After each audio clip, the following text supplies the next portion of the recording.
High, welcome back to my another blog. আজকে আমার বাপির জন্মদিন, তো সেই উপলক্ষে ছোট্ট একটা সেলিব্রেশন করব।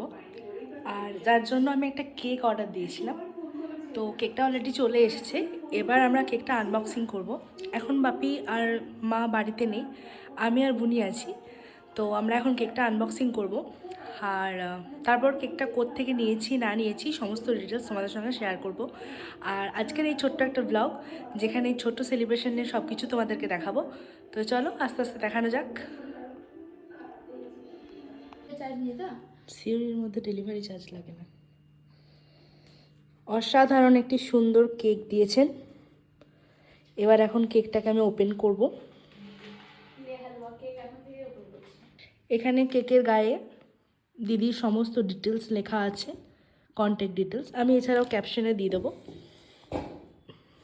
এবার আমি কেকটাকে ওপেন করব।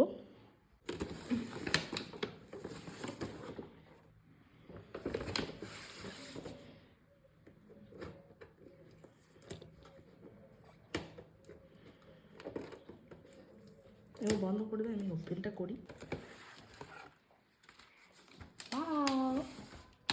খুব সুন্দর হয়েছে।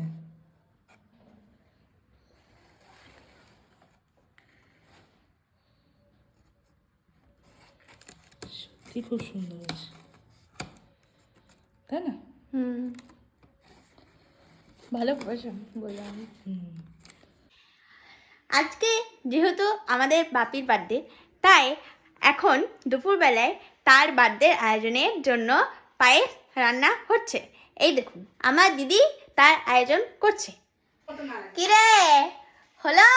পায়েস রান্না করছিস? হ্যাঁ। এই দেখুন,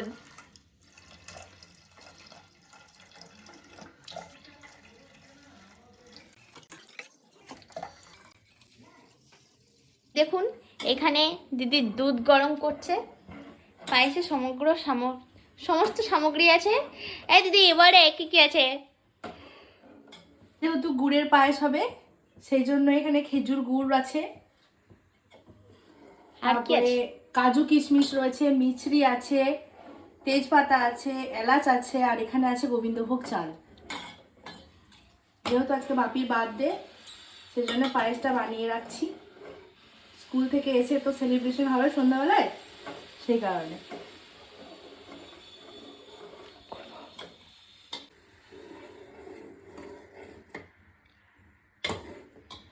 এই দেখুন, গোবিন্দভোগ চাল ঢালা হলো।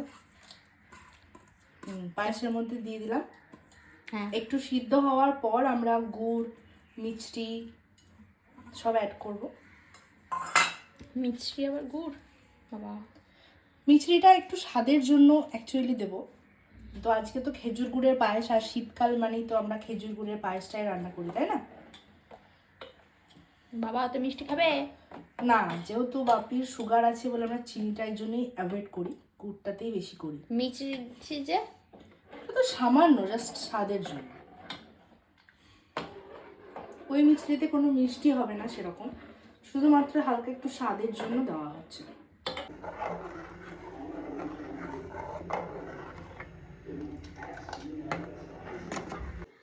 আমরা এখন প্রায় শেষ মুহূর্তে চলে এসেছি।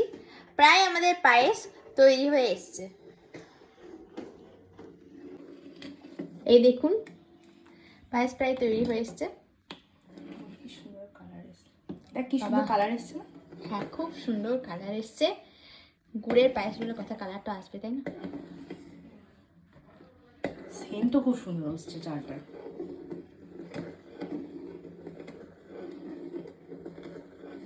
এই দেখুন, আসলে আমাদের বাড়িতে একটা নিয়ম আছে, কারোর জন্মদিন বা কোনো মানে উৎসব উপলক্ষে আগে পায়েস যখন রান্না করা হয়, তার জন্য আগে ঠাকুরকে নিবেদন করা হয় বাড়িতে, তারপরে যার জন্মদিন বা যাকে উপলক্ষ করে করা হচ্ছে তাকে দেওয়া হয়।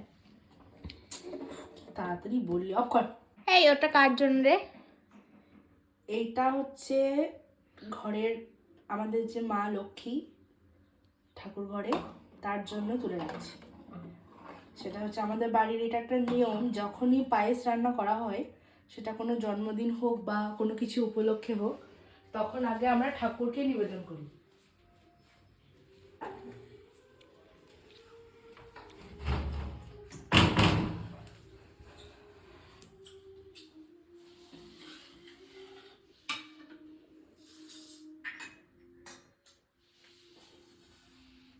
এটা আগে ঠাকুরকে নিবেদন করব।